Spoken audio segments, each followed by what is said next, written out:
jumping in my ride. Looking like your money, think I better keep it on the rich man. Acting like Hai halo sobat, saya Sri Astuti bertemu lagi di podcast, yaitu podcast Astuti obrolan kecil yang pastinya dinanti oleh para sahabat semuanya. Hari ini kita akan kedatangan tamu yang istimewa, yaitu salah satu guru yang ada di Pratama Widyalaya Tribuanasari yang ada di Desa Lipo. Nah, marilah kita sambut tamu istimewa kita pada hari ini, yaitu Ibu Niluh Winda Aryani Tias. Baiklah sahabat semua, marilah kita sambut tamu kita hari ini, yaitu Ibu Niluh Winda Aryani Tias. Halo Ibu, bagaimana kabarnya? Sehat selalu? Swastiastu, Ya, Ibu. Ibu. Kabar saat ini sangat sehat sekali. Bagaimana dengan Ibu? Kabar saja astungkara Ibu, sehat sekali. Astungkara, semoga kita semua selalu dalam lindungan Ya. Tuhan. Betul. Nah, untuk mengawali pertemuan hari ini Ibu, saya ingin sedikit bertanya tentang keseharian Ibu, kegiatan Ibu pada saat hari ini itu apa saja saat ini? Untuk keseharian saya saat ini, saya masih mengajar di Pratama Widyalaya, yaitu sekolah TK Hindu Tribuanasari yang berada di dekat-dekat rumah saya. Berarti mengajar anak-anak itu biasanya kan ada senangnya Ibu, ada sisi ya kurang menyenangkan. Bagi Ibu bagaimana itu? Ya baik, untuk mengajar anak TK tentunya banyak sekali tantangan yang akan dihadapi. Terlebih lagi karakternya yang masih anak-anak, tidak bisa terlalu marah-marah, tidak bisa ditegas, ditekan sama sekali. Karena dunia anak TK itu bermain. Jangan dibawaskan itu. Harus bisa membaca, harus bisa berhitung, belajar sambil bermain. Berarti dunia mereka masih bermain Ibu ya, sangat seru Iya. juga untuk mereka ini. Nah, di sini Ibu sebenarnya ada sedikit saya mau curhat. Nah, di sini tentang masalah pendidikan, di mana pengalaman spiritual di alam dunia pendidikan yang masih bersifat formalitas.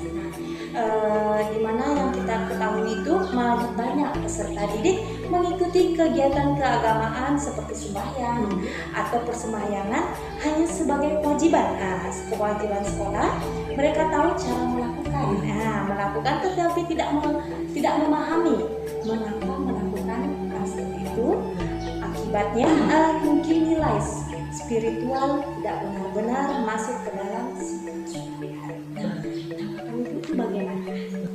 Oke, ini sangat bagus sekali pertanyaan dari Ibu dan sangat sering saya alami dalam kegiatan sehari-hari.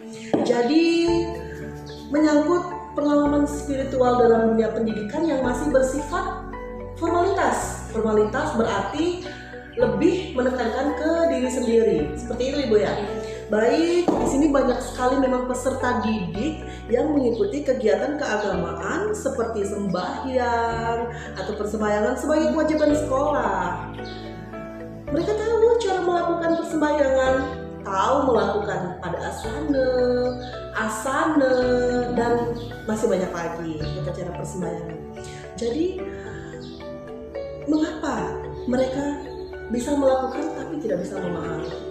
Iya, seperti itu.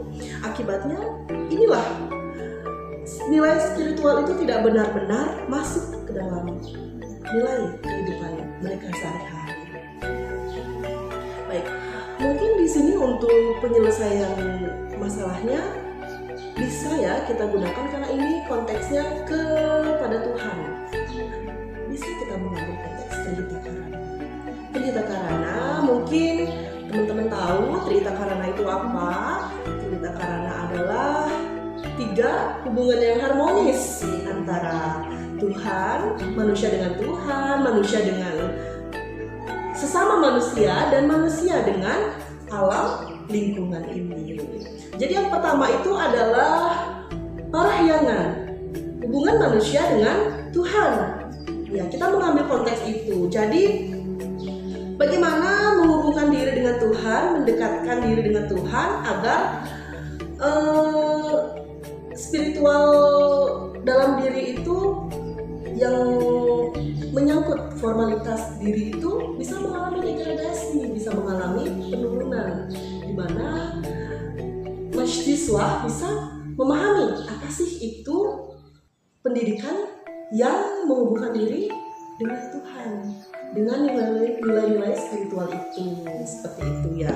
Solusinya adalah mengubah pendekatan pembelajaran dari sekedar praktik menjadi pemahaman yang bermakna. Nah, misalnya guru mengajarkan kepada siswa bagaimana itu asana, dan setelah itu guru harus menjelaskan bagaimana sih, apa sih makna dari asana, begitu. Betul sekali itu. Nah, apakah Trihita Karana ini efisien Ibu dalam dunia pendidikan? Baik, sangat efisien, sangat efisien. Karena kenapa? Sesuai dengan belajar anak usia dini, atau bisa dibilang learning by doing. Iya, anak TK PAUD belum mampu memahami konsep yang abstrak, yang rumit terhadap Trihita Karana yang mudah ditetapkan karena berbentuk pengalaman nyata seperti itu. Jadi anak-anak tentu akan dibiasakan untuk melakukan trisandya, persembahyangan atau berdoa sebelum makan, sebelum belajar. Kemudian anak-anak bisa berbagi bermain, berbagi makanan dengan teman. Ini bisa menyangkut ke dalam konteks pelongan, yaitu manusia dengan manusia. Jadi siswa kita ajar untuk berbagi makanan dengan teman, berbagi apapun yang teman butuhkan, seperti itu. Menarik sekali materi hari ini ya. Menarik, sungguh sangat menarik materi hari ini yang dibawakan oleh Ibu Niluh Winda Aryana Tias ini tentang dunia pendidikan yang kita tahu sekarang ya, banyak anak-anak yang hanya mengikuti saja seperti gurunya di depan mungkin melakukan gerak trisandya, apa mereka hanya tahu mengikuti tanpa tahu arti dan maknanya. Benar sekali, memang banyak sekali kejadian-kejadian seperti ini, hanya bisa melakukan tanpa memahami apa sih makna dari hal-hal yang dilakukan tersebut. Jadinya itu mereka hanya mengikuti tanpa tahu maknanya itu ya. Iya. Sungguh menarik pada podcast hari ini, sungguh menarik ya, itu tentang kita membawa tentang makna dari sikap-sikap trisandya, mungkin dari hal yang terkecil Ibu ya, tentang trisandya mungkin yang sering anak-anak lakukan di sekolah. Baik, untuk hal yang paling kecil itu ya seperti yang Ibu sebutkan tadi, trisandya, kita mulai dengan berdoa sebelum belajar, berdoa sebelum makan, berdoa cuci tangan, dan berdoa selesai kegiatan belajar. Kemudian tidak hanya itu, kita juga sering mengajak anak-anak untuk membersihkan lingkungan, seperti memungut sampah, menyirami tanaman-tanaman yang ada di lingkungan sekolah tersebut. Nah, hal ini akan kami jelaskan, kenapa sih kalian buang sampah? Tentu anak-anak menjawab, biar tidak kotor Ibu sekolahnya. Nah, anak-anak kan menjawab seperti itu. Iya, betul. Padahal secara tidak sengaja kita sudah melakukan konsep pelemahan, yaitu hubungan manusia dengan lingkungan. Berarti harus dijelaskan lagi Bu ya, Iya. dijelaskan lagi kepada anak-anak mengapa memungut sampah bukan hanya untuk kebersihan lingkungan. Iya, benar ya. sekali. Karena kita bukan hanya dengan media penjelasan, media suara, karena kita tahu anak-anak itu pasti bosan kan dengan metode ceramah. Nah, di sini kita bisa menggunakan metode gambar, metode video. Kita akan memberikan anak-anak tontonan yang seru, yang mengedukasi ya, tentu yang edukasi ya. Biasanya kebanyakan anak TK itu inginnya edukasi yang lucu biar mereka itu tambah semangat sekali. Karena anak-anak sangat suka dengan hal-hal yang berwarna, yang bergerak, sekaligus untuk melatih IQ dan merangsang itu merangsang pertumbuhan mereka yang ini mungkin mengetahui lebih lanjut lagi. Betul sekali seperti itu. Menarik sekali Bu hari ini podcast kita ini tentang materi Trihita Karana. Mungkin ada beberapa hal mungkin yang Ibu ingin sampaikan kepada sobat-sobat pendengar kita yang masih setia pada hari ini. Silakan Ibu. Baik, ya ini sebuah kesempatan yang sangat bagus ya untuk saya. Karena kenapa? Siswa atau murid PAUD itu adalah generasi emas untuk kita. Waktunya dia mengenal dunia. Jangan disia-siakan momen-momen seperti ini. Tolong, ketika ada waktu untuk anak, simpan HP, simpan gadget. Oke. Luangkan waktu untuk anak, ajak anak, edukasi anak. Karena kenapa? Pikiran anak akan dimulai sejak dini, IQ-nya masih sangat bagus untuk bekal mereka melanjutkan jenjang pendidikan yang lebih besar lagi. Berarti menyarankan kepada orang tua untuk fokus Ibu ya. Iya, fokus karena biasanya anak-anak itu kalau sudah dikasih HP pasti akan tontonannya akan Iya, sedikit meleset. Iya. Ya betul sekali Bu, karena zaman sekarang adalah zaman serba digital. Canggih sekali zaman sekarang. Jadi tolong waktu kita di sekolah itu hanya 2 jam.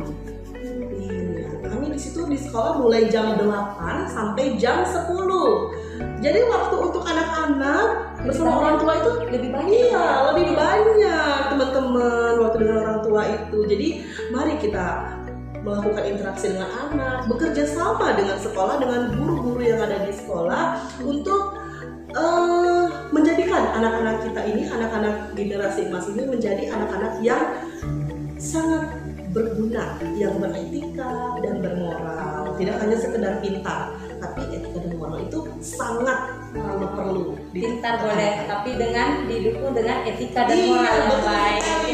Itu yang saya maksud. Baiklah, sungguh menarik podcast hari ini yaitu podcast Astuti obrolan kecil dengan narasumber kita yaitu Ibu Niluh Linda Aryani Tias dengan pembahasan yang sangat menarik pada hari ini. Baiklah, terima kasih banyak Ibu sudah hadir pada podcast hari ini obrolan kecil Astuti dan sudah mau berbagi inspirasi. Semoga inspirasi ini dapat berguna untuk para sahabat-sahabat yang ada di rumah, pendengar setiap podcast Astuti yang masih setia di rumah.